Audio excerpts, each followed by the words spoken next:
Meet PitchDB, the ultimate platform for speakers looking to make their mark on podcasts, conferences, and media outlets. PitchDB provides access to over 3 million platforms, ensuring you find the perfect avenue for your message. With AI integrations, your bios and pitches are tailored uniquely to each opportunity, giving you the edge you need. Join now at pitchdb.com. Welcome to Your Brand Amplified, the podcast where we interview marketers, publicists, and brands to learn their stories, what makes them tick, and tips and tricks that make a difference. We've already had such a fun and rich conversation that I wish I'd already pushed record, but you're going to get a lot more out of my conversation today with Daniel Den, who has the X Factor Effect methodology. You've used that for over 20,000 students and clients for their businesses. And we're going to talk about ideas that influence your brand, your book, your box, and so much more that we're going to unravel. Daniel, thank you for being here. Woo! Thank you, Annika. Oh, man, I'm so excited to be here. Thank you so much. Yes, we're going to have a lot of fun. I can tell. I just realized there were some questions I wanted to ask you before we jumped on, but I didn't, because in some of your pictures, I'm like, oh, are you a burner? Like, do you go to Burning Man? Are you that crowd? But because you dress like it, you have like some fun. You bring the fun, I can tell, when you are speaking on stage. Thank you. Are you referring to, did I have a microphone in my hand? Did I look like I was a rapper? Oh, a rapper? Okay, that could be it too. Yeah. So that's a fun story. The biggest event we've done was for 7,400 people. Nice. Down in Sao Paulo, Brazil. Ooh. And they were like, let's have the gringo rap in Portuguese. Oh, and no. Now I'm fluent in Portuguese. So, okay. But it is my second language. And it was tough for me to pull off, but I pulled it off and people just absolutely loved it. That was right before the pandemic in 2020 when we did that event. And people still talk about that presentation today, probably because of those pictures in the rap song. Oh, yes. So. Okay. Yes, I could see that too. I couldn't tell quite. So I was like, oh, maybe Burning Man. But what we're going to talk about today is being a market leader or category queen or king. Yes. But first, I want to hear about you. Daniel, what is your story? What's your journey into becoming this maven, this method man, creating madness in branding and helping people really understand how to make their brands pop? Thank you, Annika. So with everything, when I was kind of like a kid growing up, I was creative. I was the creative type, and I would come up with ideas, and I wanted to create things. I wanted to do things. I started to be a little bit entrepreneurial. I was like, I'm going to go out and earn money and mow lawns, and I'm going to try all these other things to make money. And I thought, Annika, that it was normal to just come up with all these ideas. Right. But everybody did. And so when I started to learn that being creative and coming up with all these cool ideas isn't exactly a natural thing. For some it is, but for a lot it isn't. Right. Then I was like, oh, that's interesting. So what you're saying is some people kind of have to learn processes for creativity. And so long story short, I wanted to be a toy engineer as a kid, and I wanted to work for Nerf. That was like my dream job. I wanted to work for Nerf and sit around and create Nerf guns all day and other toys as well. And so I went to school for engineering and quickly learned that engineering, it starts with a bunch of math, and it's a Yes. really not fun way to get into creativity if you just start taking all these math classes, right? Right. So that's when I was like, well, I've always been a bit entrepreneurial, so let me take the entrepreneurship route. And I started, because of owning businesses, I started reading books. And then they would read these books about marketing and sales psychology. And then I was like, this is so cool. Like creating these processes for getting people to take action and thinking of all these fun ways in your marketing and sales to get people to take the action that you want them to take. This is cool. And I started to get addicted to it to the point where for many, many years, if somebody asked me like, hey, like your birthday's coming up, like, what do you want for your birthday? I would say marketing books. Oh my gosh. Marketing books, specifically if they hit on marketing and sales psychology or just psychology in general when it comes to business and consumer, like whatever, consumer purchase making decisions, whatever it was, I wanted all of it. So because I started to get pretty good at the marketing and sales side, eventually I met up with my business partner down in Brazil. And Portuguese is my second language, but I started working, this was about 11 years ago, with my business partner down in Brazil, Pedro Superti. And we started to see this need for a creative approach to marketing and business for people down in South America, because unlike here in the United States, there's a lot of copycat competitors in South America. I'd say that here in the United States, it's pretty bad. Like people will copy you. People will copy your ad creatives. People will copy your offers, the way you've set up your business. They will copy your branding. They will do a lot of copying. And then in Brazil, it's a little bit worse than that. Like even worse. We'll say it's even worse. There are people, a lot of copycat stuff goes on. And since, as you know, Annika, if people keep copying, what happens is you make it so that inside of your market, whatever niche market you're working in, everybody loses. Right. Because when everybody starts to look the same in your market, then it causes price wars, right? And those price wars make it so that it's a fight to the bottom of the barrel for the last, customer that has some money to spend with you. And that doesn't serve anyone. That's not where we want to be, because then you're setting up expectations. And we all know that a lot of times the customers who don't have a lot of money and who are operating on that basis, they're not necessarily as invested in what we can do for them. And they don't appreciate it as much. Yep.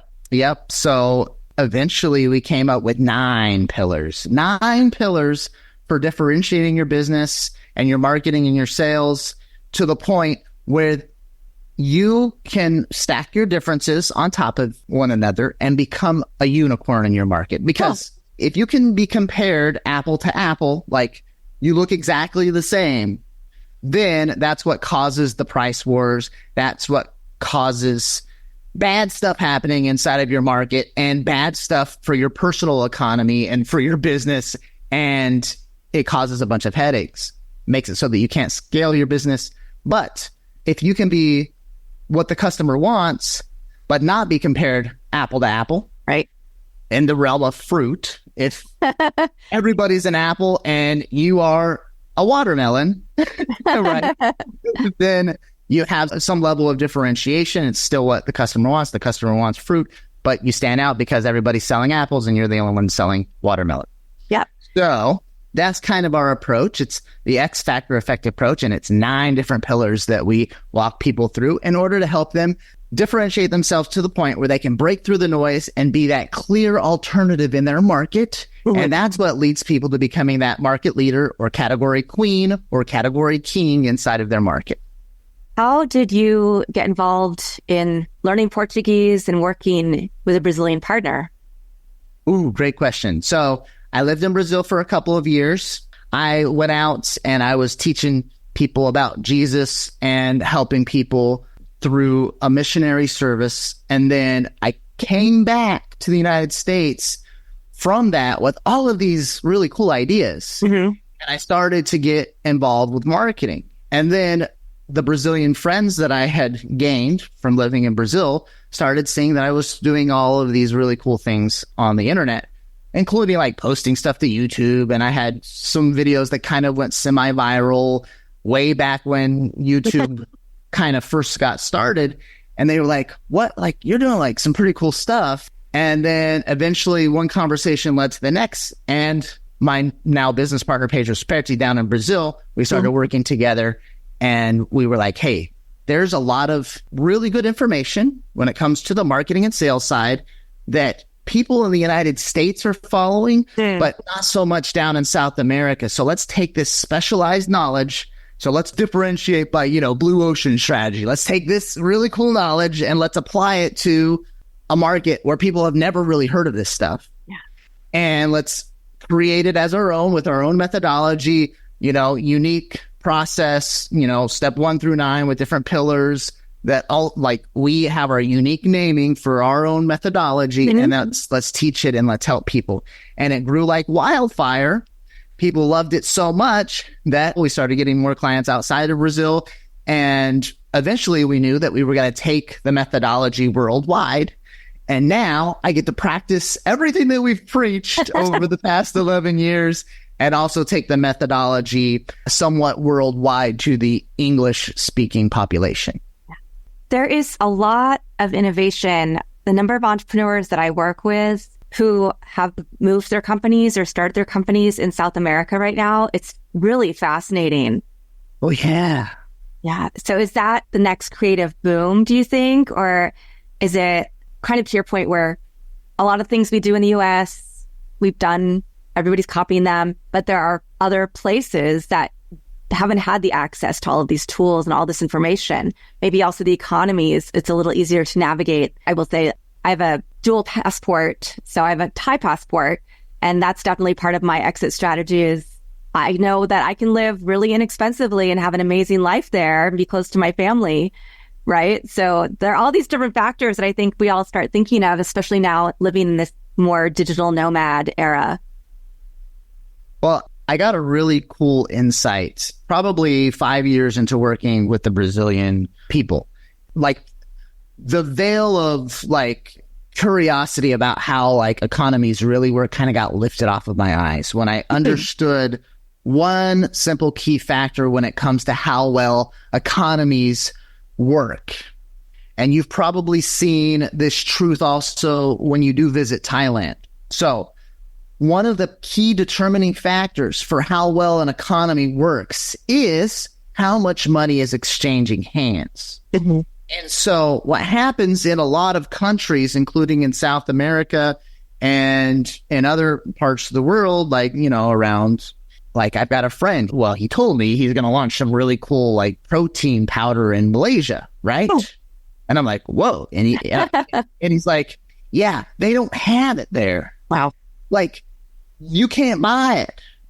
And that's why it's such a cool idea. I'm like, oh, all right, yeah, if you can pull that off, that is massive. So what I figured out just working with the Brazilians so long, and I've traveled down probably 15 different times in order to help with events and do stuff down in Brazil, just from the States, right? But what I notice when it comes to economies and with how well an economy grows is that in the countries where the economies are hurting, for example, let's take Haiti. Unfortunately, in Haiti right now, there's a lot of hurt going on, right? Yeah. In Haiti, if you go to visit Haiti, well, we went to this little island once that was kind of fake. We call it not real Haiti. We called it fake Haiti because it was just secluded from the rest of Haiti. There was nothing unique to buy during our visit. Mm-hmm. There was a lack of offers. There was a lack of products and services. People, they got off the boat. They had all the disposable income. They wanted to spend money, but it was the same gift shop items that you find anywhere else in the world. So what was the problem? The problem wasn't that there wasn't anything to buy. It was that there wasn't anything different to buy. Mm-hmm. There wasn't anything unique. And what happens in a lot of countries is that you simply have a lack of offers. So for example, in Malaysia, because the protein powder isn't a thing yet, that's one additional thing that people in Malaysia can't buy. And I doubt they have super popular protein powders in Thailand as well. So whenever you visit Thailand, there's a lack of really cool stuff to buy sometimes. Have you seen that? Yeah, I think anywhere you go, I agree with you that you think you go to one vendor and you think, oh, they made this. And then you go to the next vendor and you're like, oh, no, they didn't. everybody got their stuff from the same place. Yeah. You know, maybe you can haggle on price, like if you're going to the night market or something, but the uniqueness factor is what you have to seek out. And so then you go, oh, but it's the same thing with food. I think about when I go back there, we know we go to this one place for chicken and rice, and we go to this other place that they sell this kind of stuff. But if you go there on certain days and you get there by a certain time, you can order this one dessert that this woman makes. Wow. But if you don't get there early enough, then you don't get it. So you have to find those hidden gems. And I think that's really, your book, your box, people won't be able to see it because I have my back screen turned on, but it's amazing. And of course, as soon as I got it, I was like, this is something completely different, because I do read a lot of those books as well. And a lot of them, but then you get tired of, okay, yes, I can only put so much of this information in my brain right now because now I have to go focus on actually working or doing this or, kids or whatever it is. But this interactive box, it's so unique. It's so interesting. It's so creative and cool. This is a recent addition to the portfolio. This is recent. We just launched this a little over a month and a half ago. Oh, wow. So basically what I wanted to do in order to practice what we teach with everything that has to do with the X factor effect and differentiation. So it's very common nowadays, and your listeners know this, you can go and you'll see ads all the time for like a free plus shipping book. Mm-hmm. And it used to be like a unique thing. Oh, wow, it's free plus shipping. It's a book. Like back in 2015, when like the first people started doing free plus shipping books, it was like, whoa, a free plus shipping book. I just pay the shipping and handling. That's so cool. Well, now everybody, and when I say everybody, I mean a lot of people have free plus shipping books. So I was like, well, if I launch Ideas That Influence as a free plus shipping book, then once again, I'm going to be drowning in the sea of sameness, right? There's no differentiation. There's nothing that stands out. There's no wow factor, right? And so I said, what if I create this interactive book box experience where you get the book, okay, you're getting the book, and then you're going to get 5 experience envelopes that you open at key moments during the book, and it gives you tools and gifts that you use in conjunction with the book in order to come up with, well, the purpose of the book is to come up with big, bold, sticky, and wildly successful marketing ideas. And I said, that's it. So I came up with the idea. And then one of my good friends, Josh Latimer, he says, all right, Daniel, you have this idea. The question is, will you double your conversion rate if you do this idea? And I said, I think it would double the conversion rate. I think it would. And he said, then you have to do it. Then you have to do it. And so I did it. And so far, people are just like absolutely blown away. And if we have time, we can get into the brand activation aspect of it. Not only does it sell really well, but the consumption rate is really high. Because how many times do we buy that thing because we visited somewhere and it was more of the same, but then we just left it in the bag? Sometimes I have stuff. I left it in the bag. I didn't even put it on my shelf because it's more of the same, right? Right. Yeah. Yeah, it is a whole experience. And it's something like, I'm definitely sharing this with my students. I want them all to get this. They're all coming up with capstone projects for the culmination of their degree program. So this is like a perfect thing for those who are stuck a little bit, right? Or they're trying to figure out the next thing. Maybe they have one idea, but they don't know how to make it bigger and bolder. And so this is definitely something that will help with that. So this is a great introduction to you and your work. And then hopefully people will interact with it, but then they can come to you for consulting, presumably, right? So I want to hear, how do you work with people? You know, you expanded beyond Brazil. Are you going and doing big workshops and speaking engagements, keynotes for 7,400 people each time? Are you working with organizations? Are you working with people who have a small idea, but they want to make it bigger? So what's the sweet spot? So the whole box experience, the goal of that is we're going to, like we've done down in Brazil with lots of events and everything, mentoring groups, mastermind groups. Nice. This is our foot in the door in the English speaking market where, hey, everybody that needs help, like with big ideas, with big marketing ideas, with big sales ideas, with big business ideas, let's differentiate. Let's differentiate to the point where you become a clear alternative, where you break through the clutter, where you can become those market leaders, those category queens, those category kings. And so our goal is to give out a bunch of these really cool boxes. And then in addition to that, we're going to be doing challenges that we'll be inviting people to. And then that will transition to, hey, if you enjoyed the box so far and the challenge, how about joining our mentoring group, our X Factor Effect mentoring group? So that's kind of the next step. And then once we get all of those groups going really strong, then we want to be doing bigger events as well. So one of the really cool, fun events that we did for all of our students in Brazil is we actually brought about 50 of them to Walt Disney, and we did this event called Magic. And it was all about customer experience, because with the X Factor Effect, one of our big pillars is customer experience. We say that we're in the age of experience, and in the age of experience, people love an amazing experience. Yeah. So we took people to Disney and to Universal, and then we had classroom days and we had experience days at the parks, and we did like backstage tours and we did all these things. And we talked about how if you can add an amazing customer experience to the product or service that you sell, then it helps you to sell like crazy, which is exactly what I tried to do with the box. I tried to add an amazing experience onto the book because, Annika, like you said, like both you and I, we have too many books now that a lot of them we haven't read.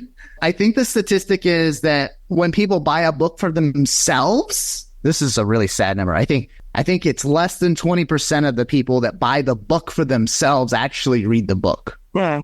What? That's crazy. You bought the book and less than a fifth of the time you're actually reading the book. That's a really bad number.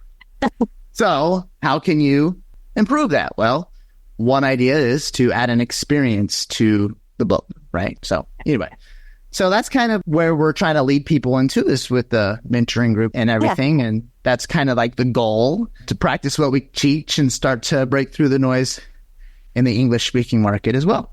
So, well, I love it because you're starting with building community. There's already something for people to talk about that isn't just the standard introduction of, hi, what do you do? Blah, blah, blah, right? It's how did you use this box? How did you use the book? What ideas did it help you generate? And so you're already starting at a higher level with all of this community that you're building. Yeah. Thank you. That goes down to the brand activation aspect of it. We kind of saw with the sale of the first 50 or so boxes, we were like, all right, some of the first boxes are out, but like, are people actually reading it more than like a normal book, right? Mm-hmm. And then like, what's going on when people get the book? And without us asking, more than a third of people posted about the box on social media. Yeah. Which is just incredible. If you have differentiation to the point where you can have one out of every three people post about your product, that is massive. It is absolutely massive, because most of the time, like, you're lucky if like 1 out of 50 people post about your product on social media. Oh. But if you can get to 1 out of 3, that is incredible. That is incredible. And that's funny because I made a video a while back, but I'm like, oh yeah, we haven't posted it yet. So I'm going to call myself out here that I will be posting that video this week where I'm doing a little unboxing experience. Thank you, Annika. That is amazing. But it's perfect because I didn't ask you to do that, right? No, not at all. You just said, hey, I would like to be on your podcast. Here's this experience that I've created. And I was like, yeah, let's do this. Awesome. So here we are. So how long did it take you to develop the 9 pillars? Because I know different people have different numbers of pillars or different things that they teach, but 9 seems like a number that would transcend. So you're not just teaching one aspect of the creative process and of the business building process, but it really encompasses more. Yeah. So at first, when we started doing the X Factor Effect methodology, and when we first sold the course, we had 7 steps. And then out of those 7 steps, there were people's favorites. And then eventually we started so I would buy branding books, right? And then I'd be like, oh, there's differentiation in branding. And then I would read books about tribe building. and community. And then I was like, oh, there's differentiation if you can build your community and you can build your tribe. And then I would read books like, the name of the book escapes me, but it's from the dude that started Whole Foods, and where he's talking about impact and everything. And I'm like, oh, like if you build your business around having some sort of impact, that's another way to differentiate. Because we started doing all these webinars with students, so we started diving deep into everybody's businesses. And so over the years, it was like, okay, there are a lot of ways to differentiate. And people have the false belief that differentiation is coming up with a different product. Now, you can come up with a different product, or there's about 30 different things you could do with that product without coming up with a different product to still differentiate. So, for example, I can take that product and I can bundle it with other products and create an offer around that product, and it's already something different. And so it's not just about like creating a different product, or it's not just about putting out a different ad than your competitors. It's not about selling differently than your competitors. It's, hey, what are the best ideas? What are our biggest ideas that influence?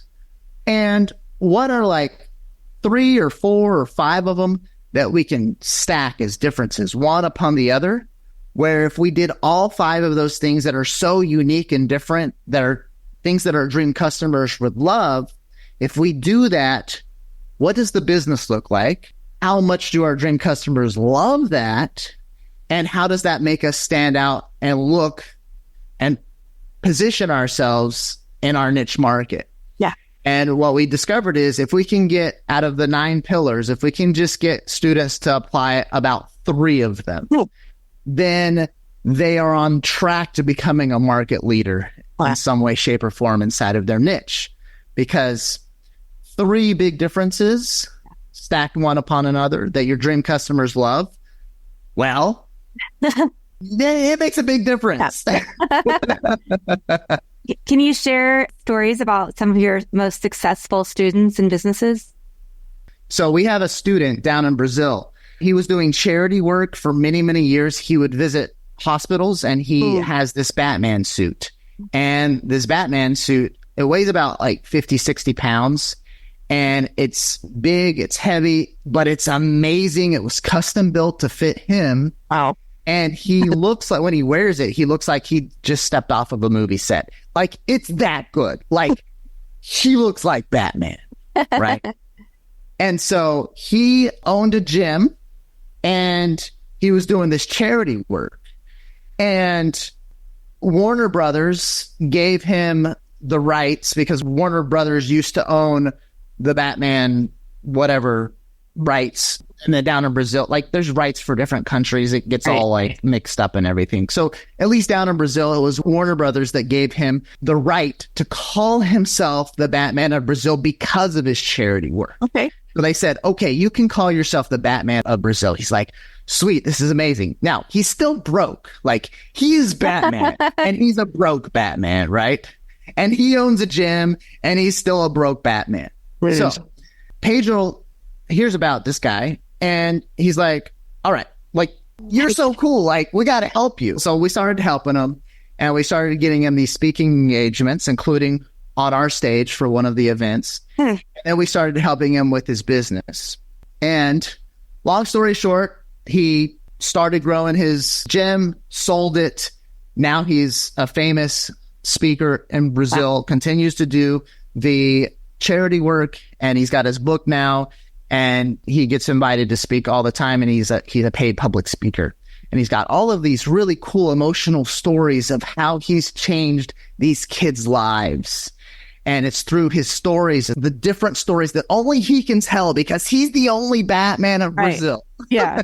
And he's the only one going into the hospitals and literally like giving these kids hope and helping kids overcome, like, we can't make medical claims, but some of the kids have gone from, you know, they're going to die to now they're not going to die, right? And he has played a pivotal role in helping some of those kids have hope. And so, yeah, just amazing. Yeah, he's one of many, many, many stories. And yeah, we've got lots and lots of stories of these students who they've done things differently in some way, shape, or form when it's been able to help them break through the noise. And then the natural response might be, well, Daniel, I'm not Batman, or I can't be Batman, or like, what am I going to do? Right? Look, you don't have to be Batman. You don't have to be Batman. So with everything that we do, for example, I came up with one idea with the book and was like, I'm going to just add an experience to this book. Mm-hmm. And cross my fingers, hopefully double conversion rates when people go to the sales page to buy the book. Yeah. It appears that I've done that. I can't go back retroactively, go back in time and launch the book without having done the box. Right. It appears that I've doubled conversion rates because I followed one thing. I said, instead of launching a book like everybody else, I'm going to launch a book with an experience. Yeah. And that was the one difference that made a difference. So the question is, inside of your business, what are those differences that make a difference? How can we stop getting caught up in the sea of sameness? Which one of the pillars make the most sense for us? Okay, I can't be Batman, but you can be you, right? Is you being you the way that you can break through the noise? Yeah. Oh, well, I'm not as cool as Annika. I don't have the personality that Annika has. That's okay, because there's 8 other pillars that you can follow that don't have to do with you being that charismatic leader that breaks through the noise in your market because you're so charismatic. You don't have to be that charismatic person. People come to me all the time. Oh, I'm not charismatic. I can't follow the X factor effect. No. There's like tons of things you can do to differentiate and break through the noise. So. Yeah. Well, I'm a big fan of that. Everybody has their own superpower, whatever it is, and everybody has their own purpose and mission here on this earth. So I love it when anybody who's helping people find that inside themselves and feel comfortable expressing it. I'm a fan. So I'm so glad that you're doing this work and putting it out there and helping people realize there's not just one way, right? There could be many ways, and you have to figure out what's the right way for you. Yeah. Thank you, Annika. Yeah. I mean, there's so many different ways. I hit on a few of them throughout the episode. Hopefully some people got some big ideas. And the book, it actually only talks about one of the ways. This talks about ideas that influence, talks about one of the 9 pillars, which is to create a unique marketing message that breaks through the noise. And then if you say, but Daniel, I'm not creative. I know. And so I realized that. So instead of me just telling you to create different marketing messages, before I wrote the book, we did this whole workshop with our students. Right. And we took them through a creative process from A to Z for how to come up with amazing, really cool, big, bold, sticky, wildly successful marketing ideas. And then we teach people how to filter through those ideas and only test the ideas that have the biggest chance of breaking through the noise. And that's what Ideas and Influence is all about. Amazing. I love it. And the website that people should go to learn more about you, to get the book and the experience, and to find out, get on your wait list to work with you if they're US based.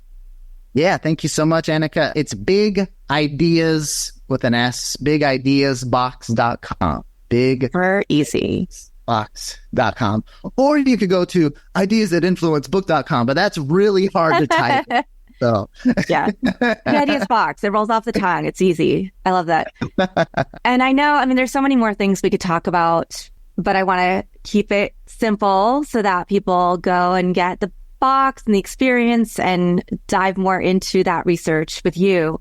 Because I know this is not a cheap endeavor either. You're putting a huge investment of not just your time and your expertise, but your finances to share this knowledge with people.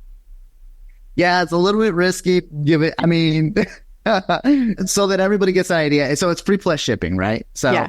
And this is an interesting thing to be transparent about, because if you're thinking about putting an upfront investment like this and like making a bunch of noise, sometimes it can be costly. So your ducks in a row, you got to have the math pan out right. So it's free plus shipping. We charge about $30 for shipping if you're US based. The box, they cost us about $45 to produce. And shipping's not cheap. Yeah. Shipping actually costs us about $20, $25. And so mathematically, people were like, well, how does that work? Well, we've differentiated our sales process where we flipped the entire thing, because I've had people come to me and they say, Daniel, like, this is the type of box that somebody would get from you if they had paid you $10,000 to join your mentoring program. Like, this is the caliber of box, but you're giving it away on the front end. Are you crazy? Maybe I am. But here's the roll of the dice. Just so anybody thinking from a branding aspect, like, brand activation can be expensive. Well, yes and no. So here's the math.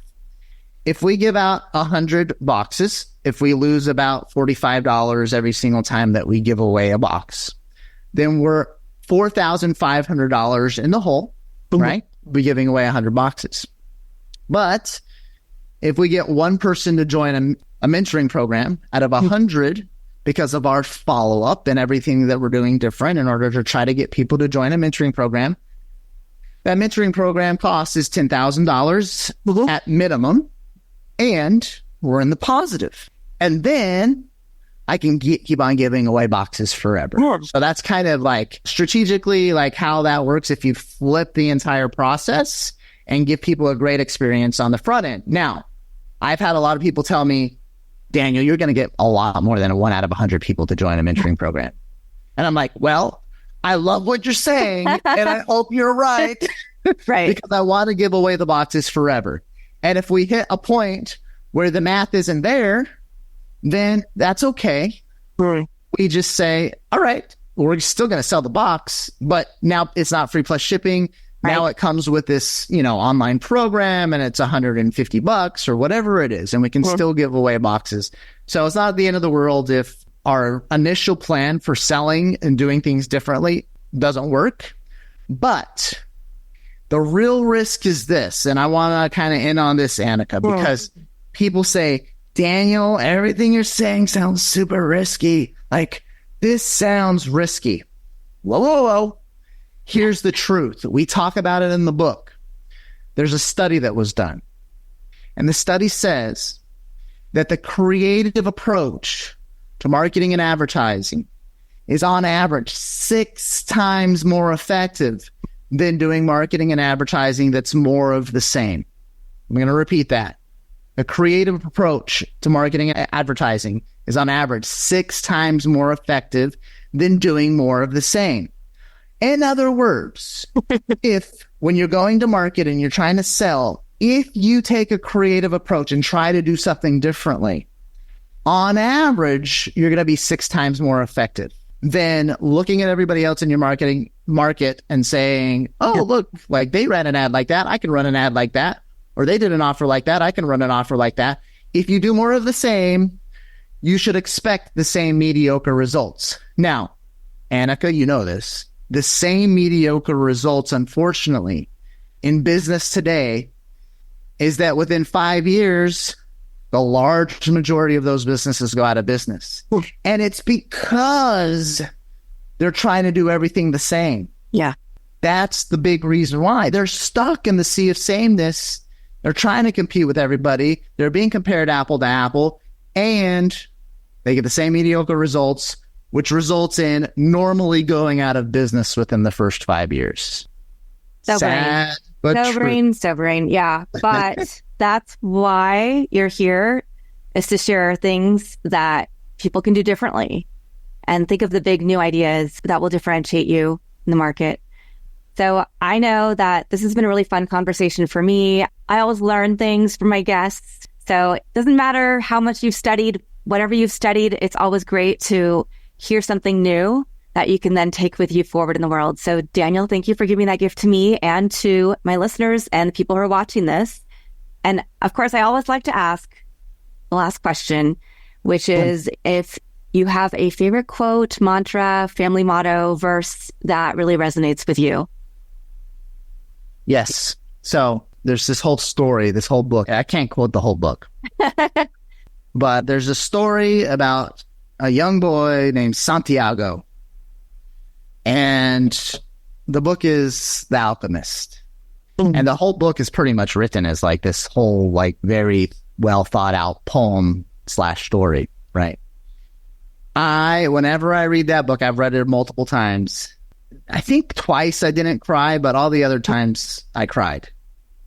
And so The Alchemist, if you haven't read The Alchemist, if you haven't learned about the story of Santiago and him going out and failing forward, right, to find his treasure in life, that it's just that I resonate so much with the story with Santiago and The Alchemist. And it reminds me of a lot of the stuff that we do with the X Factor effect, because Santiago, he took this massive gamble in the book when he sold his flock and he went out and tried to travel to Egypt. He does eventually make it, by the way, but that's not where his end goal is. You'll have to read the book to find out where the journey actually takes him if you haven't read it yet. But lots of times we think that these big risks are risky. The truth is that it's these big, bold ideas that move the needle. A lot of times when it comes to marketing and advertising, people are like, well, I'm going to split test the headline.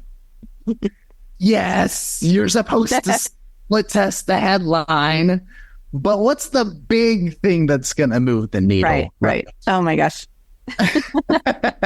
Like you're maybe looking at a 30% bump, which is great.